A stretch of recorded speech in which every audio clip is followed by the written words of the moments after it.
D'abord, la situation au Soudan, Chérif. Situation préoccupante, Djainaba, où selon les Nations Unies, plus de 36 000 civils ont fui l'état de Kordofan nord, situé à quelques centaines de kilomètres de Darfour, où les forces de soutien rapide FSR ont pris El Fasher le 26 octobre.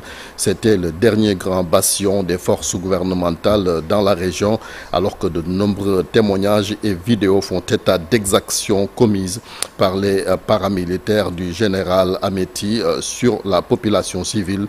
De nombreux internautes appellent au boycott des Émirats arabes unis, soutien majeur de ces forces. Et puis en Guinée, c'est fait, le général Mamadi Doumbouya a déposé hier à la Cour suprême sa candidature à l'élection présidentielle prévue le 28 décembre 2025. Le général putschiste qui s'est rendu sur les lieux hier, accompagné justement d'une foule immense, marquant ainsi une nouvelle étape décisive dans le processus électoral en Guinée. Puis au Cameroun, appel à 3 jours de ville morte, Douala au ralenti. C'était hier lundi.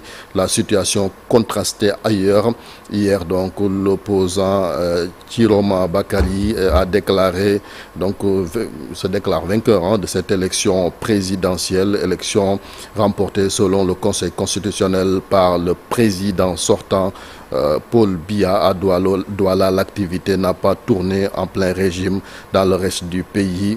Comme je l'ai dit, Djainaba, la situation reste contrastée, même si l'opposant continue de revendiquer la victoire et d'appeler à défier le régime en place.